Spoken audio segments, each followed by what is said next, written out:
Soda City Comic-Con. How are we doing this afternoon? Which camera?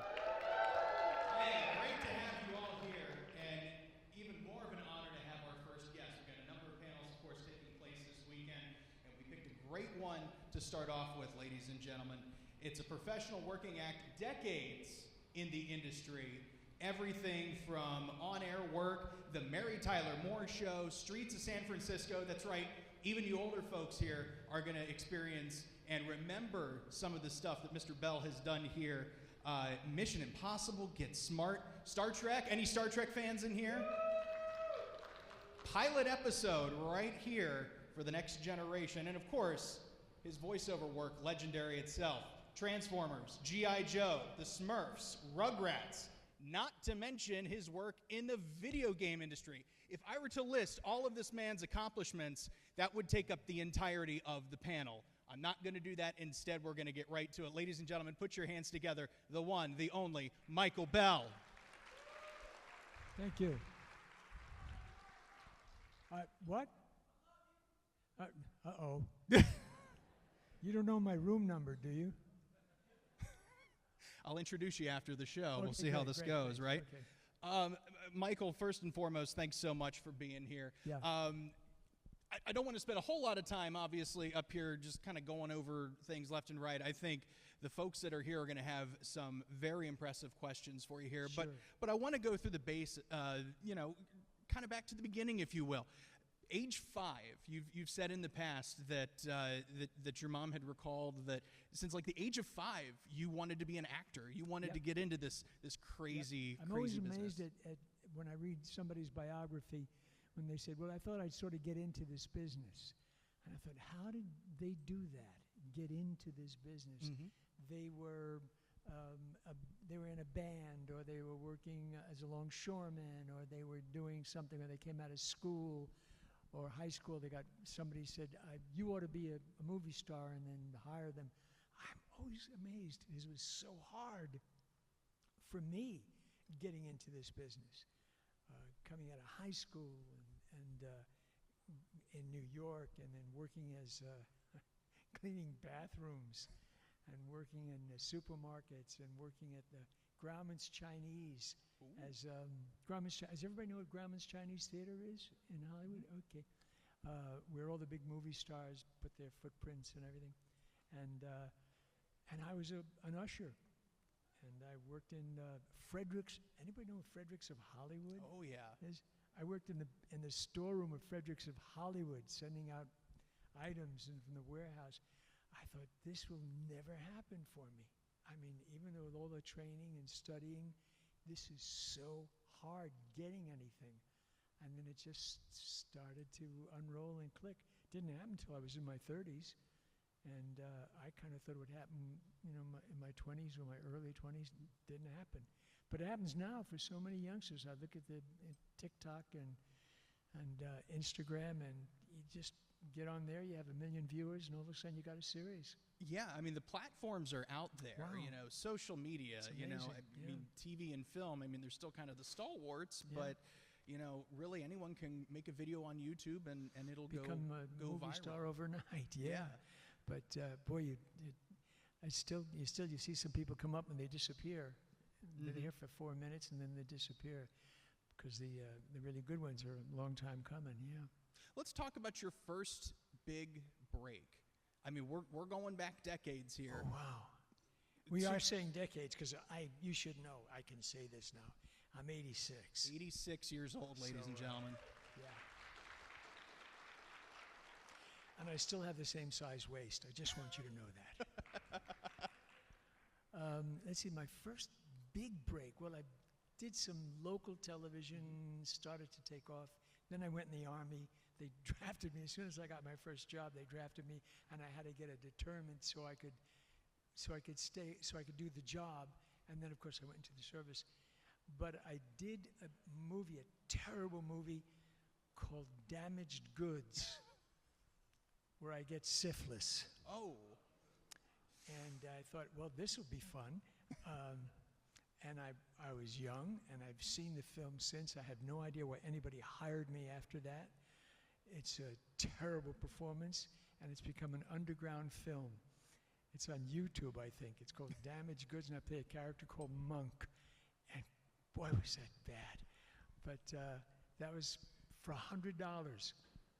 Working for a week was $100 for a week, was a ton of money for me. And that was the beginning. And after that, nothing happened for a long time. And then eventually I started to take off in my 30s. And then it started to work for me. It's safe to say you're not getting residuals from that. No, or a disease, which is nice. Or disease from that. Yeah. So, wow. I mean, again, looking through your resume, the Mary Tyler Moore Show, I mean, these are classic. I mean, you think of classic television, this is it. Like, how did those opportunities to come about? I guess most importantly, you know, agents are kind of the big way that you work in Hollywood, right? Not anymore. Were. Is that still a necessity? Managers. It's all managers. I didn't know from a manager. I had an agent. My agent used to walk around with a shopping bag. Just a nice little old lady walked around with a shopping bag, said, "You want this guy? He's good." And just put my picture out to Universal Studios. And eventually somebody bought it and said, "Hey, you know, I think you got something, so let's put you under contract." And I went under contract to Universal Studios, where all the, everybody was beautiful. They hired me because I was an actor. I wasn't one of the pretty boys. I was an actor, so I always worked, which was nice, which was always good for me. Yeah. I mean, you have such a distinctive voice, and I don't know if you realize that or not, but I think all of us that grew up watching Saturday morning cartoons, even just by the baseline of what your voice is, it's so distinct, and it's helped these characters come to life that you have voiced over the years.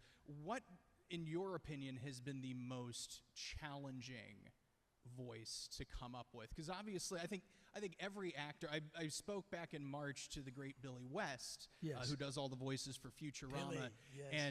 and Billy, you know, all of his voices are sort of little variations of his own. I mean, he's got a few of them that are kind of way out of range that, you know, he would really have to prep to get in for. Did you ever have any like that you really had to dig down deep? Yeah, I had to, because I was the new guy in town, so I had to do whatever they asked me to do. So I wound up pre Frank Welker. I was doing all the dogs and the cats and the whales and creatures, etc. before Frank. But there was a funny thing. I was doing a series when Frank and I became friends. He was starting to get successful, doing anything Smurfs. Yeah. Smurfs together. And he was one of the youngers. And we started to become friends. And then we sort of Hanna-Barbera just sort of teamed us up a lot. And we were doing something called the Snorks, I think it was. Oh, yeah. Who remembers the Snorks? Snorks, yes. Yeah. And I was all red or all bright or all star or all star, I think it was. And then he was Octi, the octopus, and he was making all these wonderful sounds. And we had something that we had to do where I had to talk underwater. So I figured, oh, good, I'll get a glass of water and I'll do a thing like this, and I'm just kind of gurgle and talk, and I was choking. And I said, okay, excuse me. Okay, hold on. And the director says, okay, Mike, Frank, you do yours first. And then, Mike will sort of watch you, and I said, good, I said, what's Frank's doing? And Frank did his, and he went, oh, what do we do now? Oh, no, we're really in trouble. And I said, well, Frank, why didn't you help me and show me how to do that before you did it? And he said, because it was so much fun watching you drown. So, yeah, there's those. And then, of course, I did Inhumanoids, which was a series for a short period of time, and I had to play a giant wad of phlegm that came to life. I never do it like that. I never do it. I had to do it over here. For about an hour and a half. Easy to say I didn't speak for about 4 days after that. So you go outside the limits and you do what you have to do when they call upon you to do it. That's dialects as well. They ask you to do a dialect. There was a young girl who came into the show. She was introduced over at Hanna-Barbera. And she said, every time she started to do something, she said, help me with this. Can you help me with this? And I said, sure. And I sort of gave her a clue. The next time she came in, she said, how how do I do this? And I gave her a clue. After that, she did a series called The Simpsons. And she's a regular playing the role of Bart. Ah. So she went way ahead of the game. And very, very successful. Yes. Yeah. Nancy's a tremendous lady. Yeah. She actually went to my college, believe it or not, Ohio University. She mentioned that once. No. Yeah. No. Everyone, yeah. Oh, you. Oh, yeah. There we go. All right. There's always a Bobcat connection you're gonna find. So let's fast forward or rewind or however we want to do. Let's talk Transformers. How did that come about? That's Transformers. Did I do Transformers? Hey, whoop away, guys! I'll tell you what. There we go. Actors, voiceover. You go out and you read. What they do is they give you prototype drawings. They have the artwork out on a table. And we all sort of line up. We all know each other, say hello, how you doing, whatever. And they'd say, what character do you want to do or read for? So they're all great-looking characters. They're all, big, interesting characters, and you have no idea where you're going to go with it. So I say, well, this guy looks good. This guy looks good. Let's just try. You can only read for 2 or 3. They don't let you read for more than that because you'll be there all day. So I read for a couple. Then I got the call saying, yeah, you got it. I went in, and after I think the first character might have been Prowl, and then after that, while you're in the session, there's about 20 of us, or 15 to 20 of us in the session, they say, here's another character the next time you come in for the show. And they say, Mike, you read for this. And I would look at the picture and go, okay, how is he going to sound different than Prowl? Prowl's close to me. I'll try this. And I tried it, and he said, Frank, you try it. Peter, you try it. Okay, you try it. Dan, why don't you try it? And we would switch back and forth until finally they figure who can do it. And because there was so many characters, we wound up doing 3 to 4 characters. And you had to change the voice a little bit and also the dialect so that you don't run into. So you had to say, could you play back what I did for the other guy so I don't talk over myself? And that's the way we did it. That's how we got our roles, how all of us got our roles. That's incredible. You have given back a lot to the voiceover community.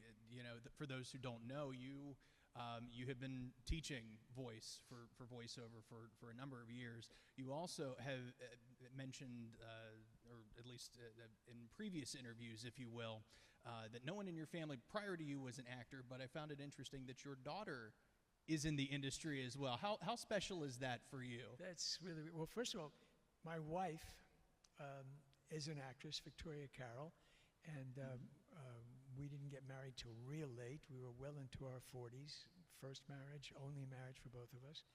And then when our daughter was born, we said we hope she doesn't go into the business because it's so hard, getting harder to get in. She decided she wanted to do it as she went along in life, and she said, yeah, this is something I think I'd like to do. I said, I really can't help you. I don't know anybody anymore. By the time she was ready to go into the business, I didn't know anybody to introduce her to, so I couldn't help her, so she had to do that pretty much herself. And she got a TV show, and she wound up auditioning like everybody else and studying and training and going and doing, and eventually did a film called The Last Exorcism, which was a really good horror film, which put her on the map and got her on billboards and everything. She started to take off after that, and wound up directing, producing, and a documentary called Love and Bananas. If you ever get a chance, if you love animals, it's a gorgeous film and won all kinds of awards. And she's still working. She's dubbing now and doing games, voices for games. So it's interesting. We have an acting family, an ongoing three careers in our family. That's remarkable. You've done so much in the industry. You mentioned it too. You're 86 years old. Is there anything you haven't done?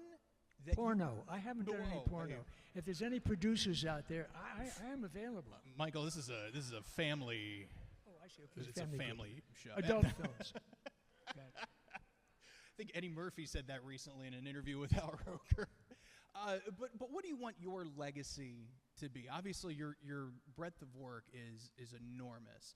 When people think back on Michael Bell, the person, the actor? I mean, there's many facets to your life, of course. How do you want to be remembered? We'll say by the fans, and then among I think your contemporaries. I think that I went as far as I could go, that I did what I could do to get there. I look at movies now with actors that most of you probably won't remember because most of you are kidlets. You're all chillin'. You're all babies compared to me. So I don't know how many of you would remember actors that I worked with that are long gone, that I watch in movies and I go, wow, that's so exciting for me to remember them.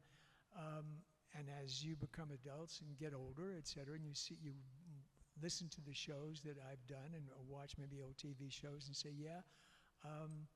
I liked him. He was good. I enjoyed him. I enjoyed watching him. The way I enjoy watching actors now as well. I'm as much a fan as you are. I mean, if Ryan Reynolds walked in this door, I'd pass out. I mean, this guy's great. He's just fabulous. So that's what we do. It's all we do. We are players, and we perform and we entertain, and hopefully we do more outside that work. I do a lot of animal welfare work and animal rescue and environmental work. Hopefully that's what I'll be remembered for. It's wonderful. And do you want to talk a little bit about that, where if folks want to kind of support Sure, the animal? I am a hardcore animal welfare in terms of animal rescue. I am a vegan, which has been healthy for me and healthy for the planet. And I promote veganism. So you can, everybody to his own, but that's who I am. And I work out of LA, work with rescue organizations, raise money for rescue organizations, for rescue dogs and cats, and believe in spay and neuter to limit the amount of animals that unfortunately wind up at our shelters that we wind up putting down, which is unnecessary. And I'm all for wildlife, other than the wildlife in Hollywood. I'm all for wildlife, to protect our environment, to protect those areas that need to be protected, land that needs to be protected against development. So that's what I work on, and use whatever talent I have, and whatever, like characters, let's say photographs. I provide them for organizations, signed, et cetera, so they can raise money, and obviously they raise money for them. So that's I think I'd like to be remembered for that, along with whatever work I've done. Well, and thank you for all your Sure. work and everything doing that. I think at this point, let's open up the floor to some questions. I'm sure you shall have we? questions. Yeah, because I mean, I could sit up here and talk until the cows come home. Who's got questions? But Come we know on. that there've got to be folks out here with questions. If you've got any, please raise your hand. Lauren, our production manager here, is going to bring you a microphone. If you wouldn't mind, stand up, say your name, where you're from. Our OU contingent, if you will, is first up. What's your name? Hi, I'm Josie. I'm from here in Columbia, but I just graduated from OU. So obviously big Transformers fan. What is, like, not counting your own characters that you play, because you can't pick your own as your favorite, but what is your favorite Transformer? Your favorite Transformer? My favorite Transformer. It's none of the other guys. Probably Prowl, because he's wisecracking. He's funny. He's got something to say. He's sarcastic. I think he's probably my fave. Yeah, I get a lot of guys come up to my booth that were in the service, as I was, and or became cops, which is interesting. And the first time that happened to me, they said 3 or 4 guys came up and said, "We were all in the Army because of your character, Prowl." I said, "Well, did you ever kill anybody and yell my name?" They said, "No, we didn't know who you were at the time, but we would have." And I said, "Oh, okay, good. But that's cool. I'm glad to know that moved people in the direction they wanted to go. I think that's great." All right. Next question, sir. Hi, I'm a big fan of a show you did in 1979, Plastic Man. Can you talk a little bit about that? A little bit that you voiced Plastic Man for a brief time. One serious show, but I really liked it as a kid. So Classic Man. Plastic Man. Plastic Man Plastic was, Man, excuse was me. one of my favorite characters when I was a kid. Don't forget, when I was a kid, a lot of these characters were comic books. And Plastic Man was one of my favorite. Yeah, Plastic Man was one of my favorite. And when we did the show, they said, you're going to play Plastic Man. I said, what voice can you come up with them? I said, well, how about my voice? They said, no. Okay, let's not make this easy for me. So how about if I sound like that? A little bit kind of like Get Smart. You know, imitate. What is it? Plagiarize. Don't change your eyes. That's why God made your eyes. So plagiarize. Okay, fine, I'll plagiarize. I'll do Get Smart voice. They said, that works for us. And because they didn't want to spend any more money and have guest speakers come up, guest actors come up to play the bad guys, I played all the bad guys. So, and then I wound up playing Baby Plaz. Oh, what do we do now? Okay, Daddy. You know, that kind of thing. And so I was busy. I was working, and I loved playing that character. That was a gas. Plastic Man was a gas. Very cool. Other questions? If so, raise your hand. Come on, you got a question too, and there's one over there. We got one over there with the microphone coming to you next.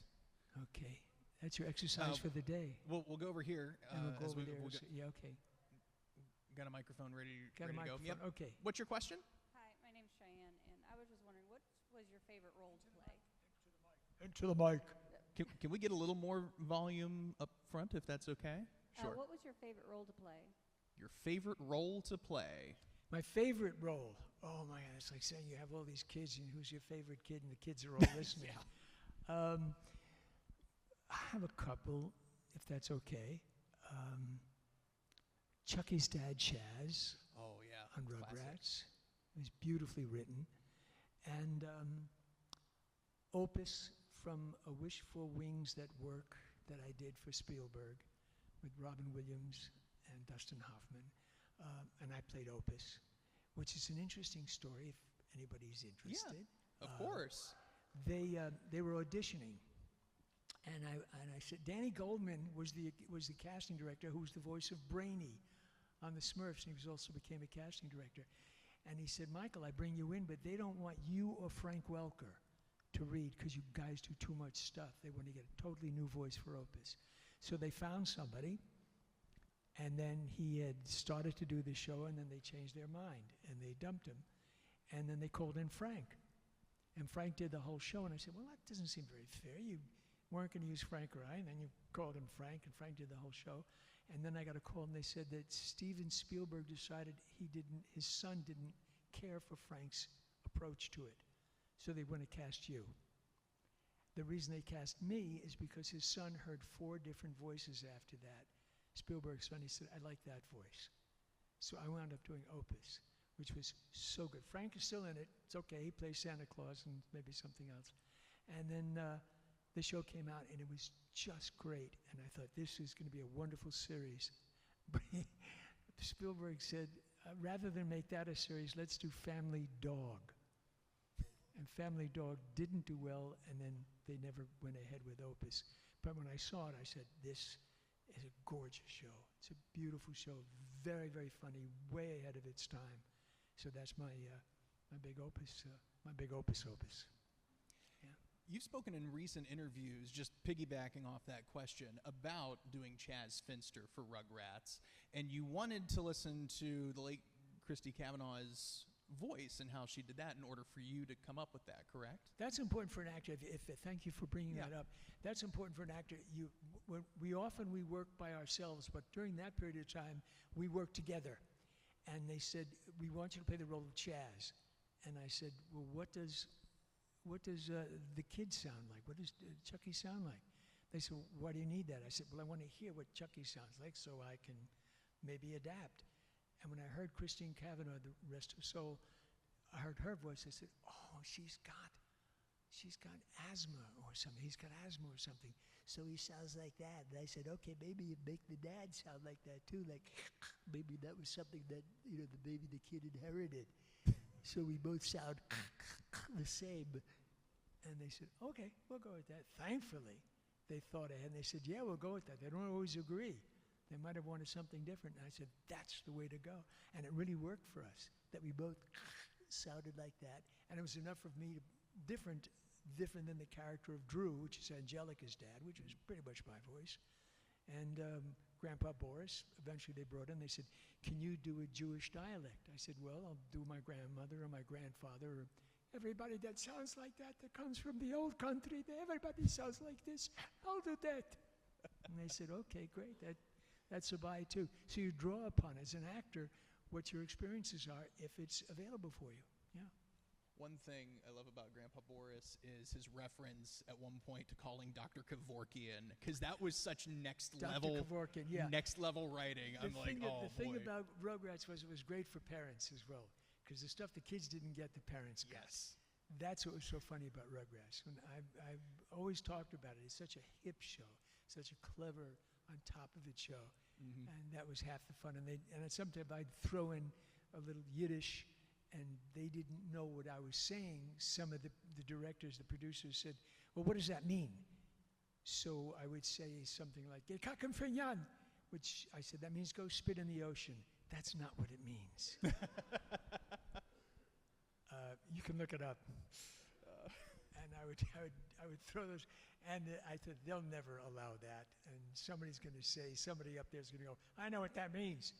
Nobody bothered to check. So I threw in several of those little things, and it was kind of great fun. Absolutely. Our next question. Yes, Tabitha. I was wondering what it was like to work on Pirates of Darkwater. You were Mantis on it. The Pirates of Darkwater. Darkwater. The Pirates? Did I do that? Was that me in another life? The Pirates of who? Pirates of Darkwater. I forgot what year it was. The Pirates of Darkwater? You were Mantis. 93 bad is guy. the year they've thrown out. I don't remember what I had for breakfast, and you want me to remember the Pirates of Darkwater? I have no recollection of that at all. What did it sound like? Give me the characters. What? Mantis, Ren. I have no clue. Googling is taking place right now. Yes, absolutely. I have no idea. I'm going to look it up to see, because I haven't received a residual. I have no idea. That's so funny. That's Get your agent on the horn with the studio I right will away if that's the immediately get case. them on the horn for that one. Yeah. While she is looking, yeah. Tim Curry was on it. Brock Peters, Frank Keller. They were Bloff, Tula, Tug Brothers, number 2. That's so wild. I remember working with Brock, but I don't recall that particular show. I don't remember it. I mean, what's that? It was a Hanna-Barbera show? Wow. 1991. Who is it? 1991. 91. 91. Yeah. No, it doesn't register. That's so interesting. That's so weird. I thought I remembered. Well, listen, fans come up and say, remember when you said this? And that's, don't even go there. Don't ask me what I said about that. I have no idea. It's tough. I mean, you do so many roles. Like, Yeah. you can't remember everything. It was like you know? radio shows. We Yeah. just jumped from show to show to show, and those were the golden. That was our golden era. Yeah. Well, if we've jostled a memory loose at some point and it comes out, we'll come back to Yes. that. Okay. We'll do that. I'll wake up in the middle of the night going, "Oh, wait a minute! Call! I know." Yes, go back to that. Yeah. Any other questions? Yes, right over there. Gentlemen. Right here in the third row.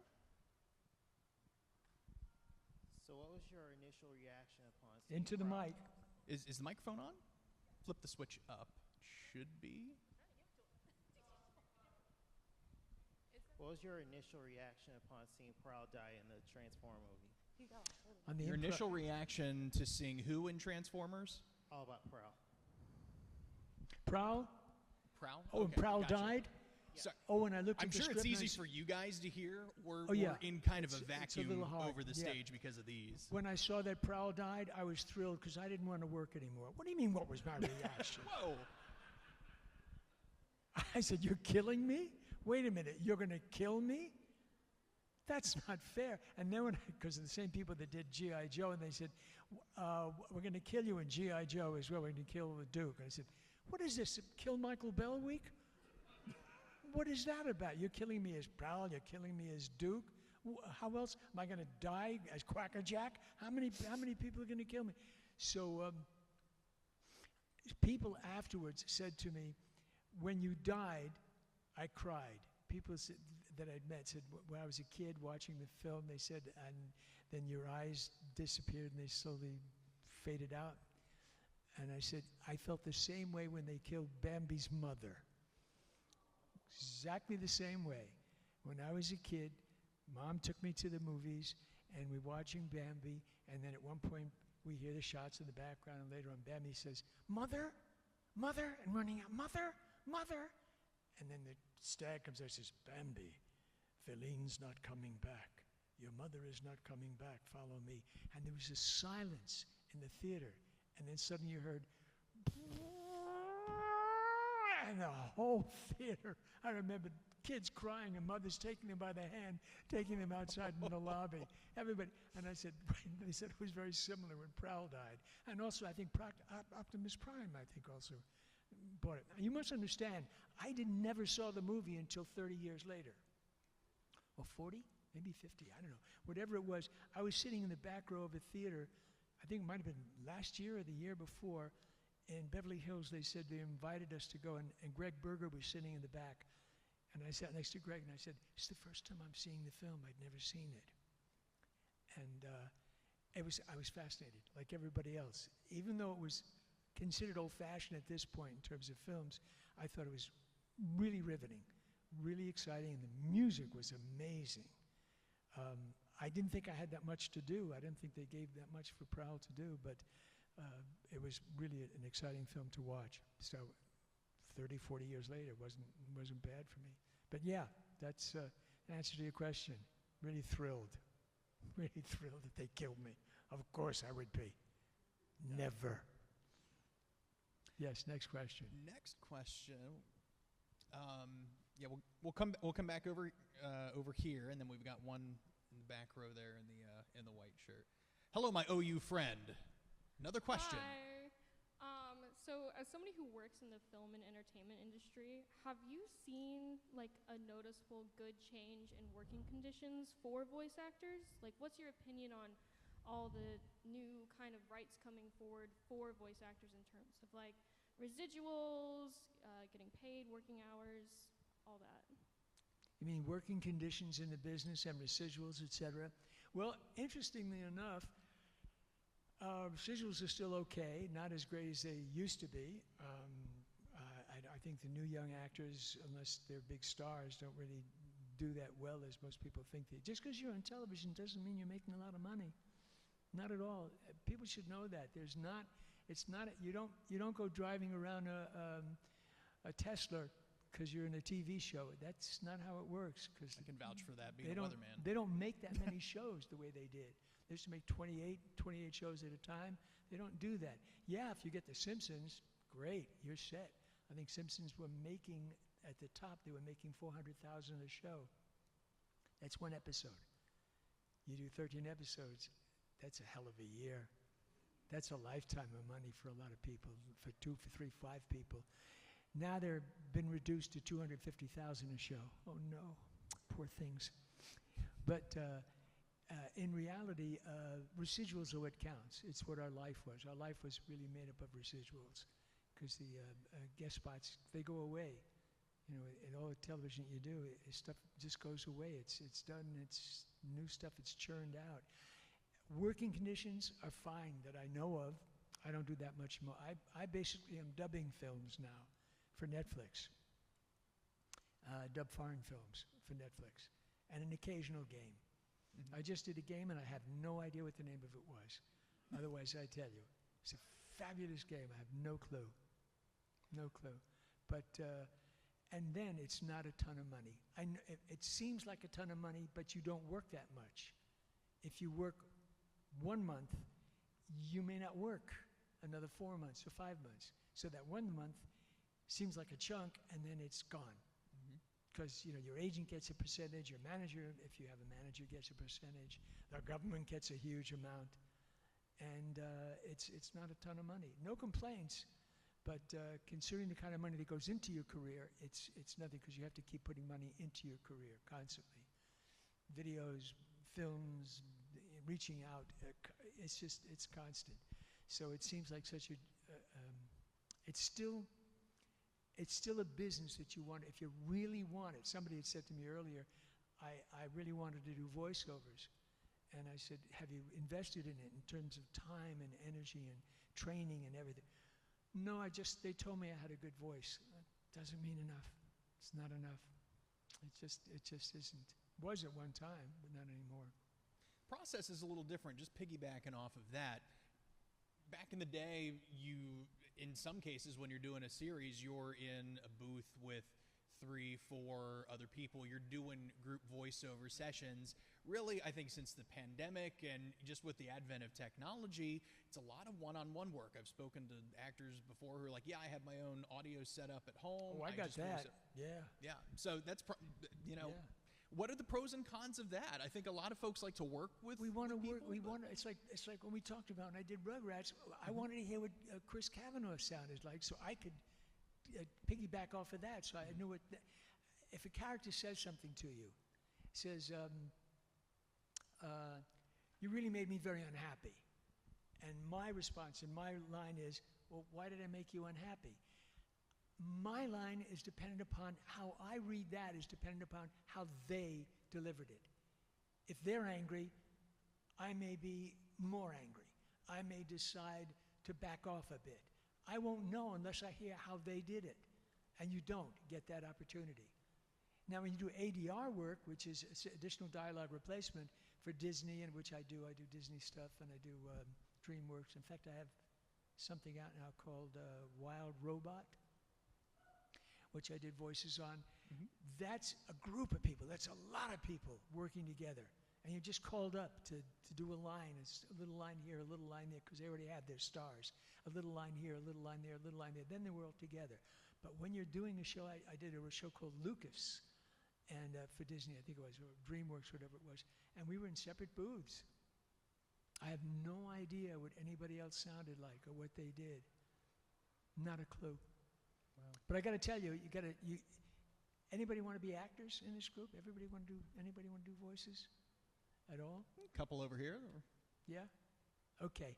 You go to YouTube and go to Michael Bell Voice Animation Class. It's free. There's no charge. And you get an hour and a half of training on how to create characters. So even if you don't do it in the business, you'll be able to, if you're young enough and you haven't had kids, or if you got little kids, you'll be able to tell bedtime stories now with more than just little squeaky voices. You'll be able to create a really interesting voice if you're telling little stories before they go to bed.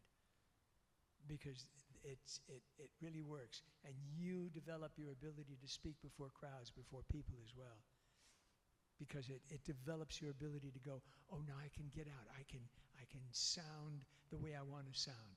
It gives you confidence. It's an hour and a half, Michael Bell Voice Animation Class on YouTube. Trust me on this. It's really cool.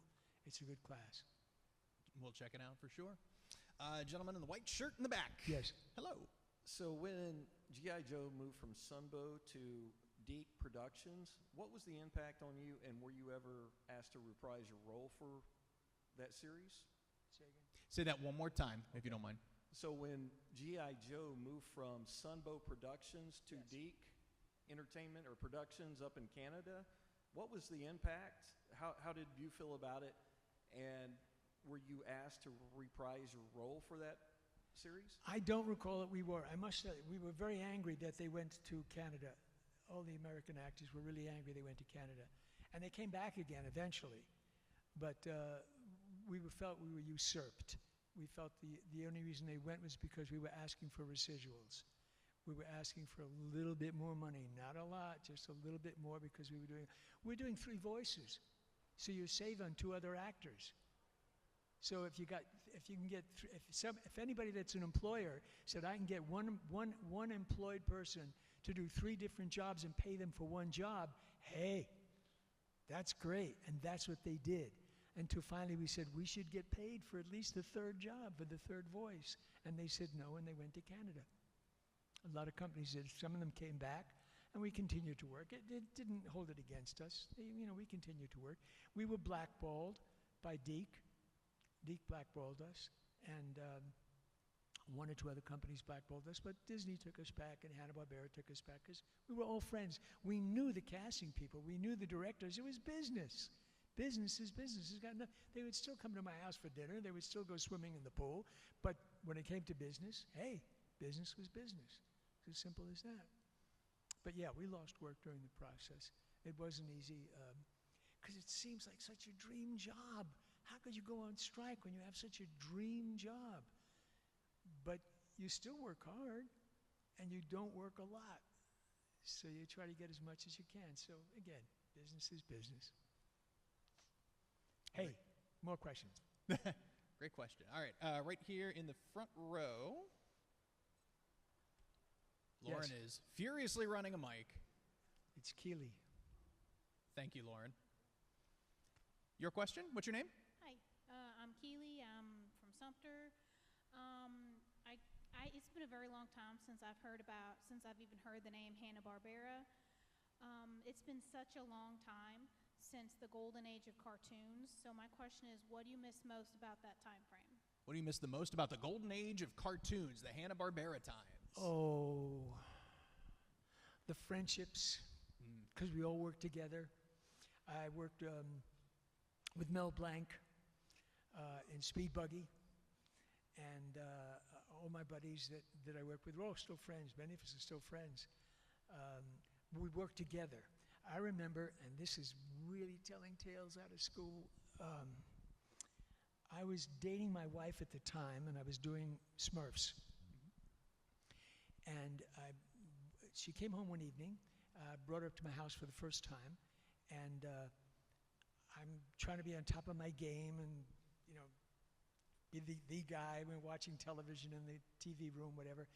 And I went in the kitchen. I said, I'm going to get something to eat. And there was banana bread that a friend of mine had made. So I cut it up and I toasted it. And I said, do you want some banana bread? She said, no, I'm fine. Because she said, she admitted later on she didn't eat or drink on a first date. She said, I don't do anything on my first date that shows that I'm a human being. She said, I'm trying to be as perfect as possible. So I said, okay. So I had banana bread. I got a little strange and felt a little dizzy after that. It felt kind of odd. Yes. And then I went for another piece of banana bread that was toasted. And I said, this is really good, but I'm feeling odd. And I went to sit down and watch television with her. And all of a sudden, she looked strange to me. And the TV looked strange. And she would turn around and say, isn't he a good actor? I think we were watching a wonderful actor. She went, isn't he a wonderful actor? And I went, what's wrong with her? Then I said, uh-oh, something's crazy. So I called up a friend of mine who made the banana bread for me. She put a lid of pot in it. Ooh. And I didn't know that. And she said, it's green. I said, wait, what are you talking about? And I thought, how do I get this out of my system? I have to get this out of my system. Because I had a show the next day. I had a Smurfs the next morning. So I went into the bedroom on the other end of the house, took all my clothes off, walked past this room. For that point, I could care less about anything. I was just going to hit the pool and see if I could swim it out. From her point of view, she said, suddenly she sees this naked man walk by the room. She said, okay, I like him. He's cute. He's weird. He's a Hollywood freak. I'm out of here. And I hit the pool, and I'm swimming, and I'm thinking, get this out of your system. Oh, my God. And then I began to hum.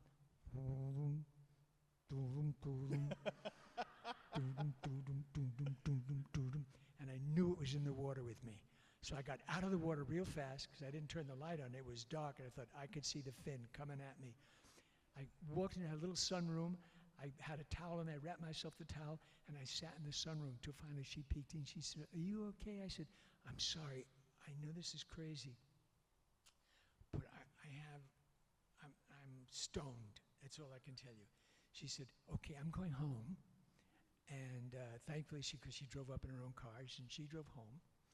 And I crawled all the way from that room to the bedroom, got up the next morning, dressed, went to work, and still hungover, and I'm sitting with all these other actors in chairs. We're all sitting on chairs facing our director in the control room, and we open the show every morning with la la la la la la la la la la.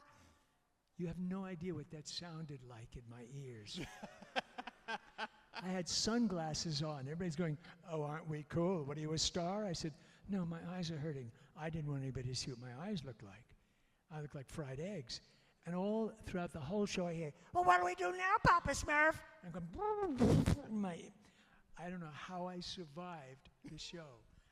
Even when I had to say things like, "I hate Smurfette," I could hear it in my ears. It sounded like a bullhorn. By the end of the day, I got home, I crawled into bed. I don't think I woke up for 2 days. That's my Smurf story. That's my fun story for sitting with kids. And also, I've got to tell you, this you'll love. This you'll love. When I did Speed Buggy with Mel Blanc, Mel was brilliant. Brilliant actor, singer. I mean, you just took it for granted. He was this great voice. When he did Speed Buggy, he went all out for it. Most of you don't know, but this was a character he did as Buggy. It was a voice he did for the Jack Benny Show, which is a TV show. And we'd go, "What do we do now, Mr. Benny?" "Okay, Mr. Benny." He was this car. So we're sitting next to each other, and I'm the young hero, and we have the opening scene, and in it, I say, "Well, what do we do now, Speed Buggy?" And he goes, and he goes across, and I'm sopping wet, and he spits all over my arm. And I said, "What? I'm sitting next to him. He's got a whole show to do. I should have brought an umbrella." And he goes, "Oh, okay, here we go now, buddy." I get my arm, and I'm doing this through the whole show. The next week, we have a guest. We have Alan Oppenheimer. I think most of you know who Alan Oppenheimer was from his series. What was that wonderful character Alan did, this He-Man series? Skeletor, you got it. And I said, "Alan, I want you to sit next to Mel because you're the bad guy and you get to work with him a lot." He goes, "Oh my God, thank you, Mike. Oh, thank you." And he goes, "Hi, Mel. I'm Alan Oppenheimer." He says, "How you doing? Nice to meet you." He says, "Oh, this is such a treat. Thank you." And he says, "Mike, thank you." So it's Mel, it's Alan, it's me, and the rest of the cast. And it starts out with the bad guy saying something, and then of course Mel goes, and he comes back, and I see Alan go.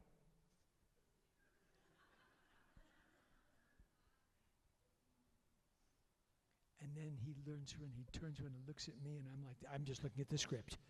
I pay no attention to him whatsoever. I can feel his eyes boring into my head. Through the whole show, every time he'd go across, Alan would lean his chair. These are long, high chairs. He'd lean his chair over, literally, so that the whole cast are all doing this to accommodate Alan, who's leaning his chair over. And you literally needed a Dramamine before the session was over. All of us were like back and forth. By the time it was over, Alan was sopping wet. We had our break for lunch. I took off because I knew he was going to look for me. I ran outside the building, out on Ventura Boulevard in Hollywood, ran around the side of the building so he couldn't find me until we had to get back in session. That's my Mel Blanc story. There can only be one, ladies and gentlemen. Mr. Michael Bell. Give him a round of applause. Thank you for taking the time out to speak to us here today. Absolutely. We appreciate it. He's going to be signing autographs, taking pictures, all the fun stuff you'd expect here at the convention. Hey, coming up at 1 o'clock, you're not going to want to miss this. It's Roger Clark from Red Dead Redemption 2. So we're going to take a little break, shuffle the crowds in and out. But, Michael, thank you so much. Take care, guys. See you later. We appreciate it, sir. Thank you.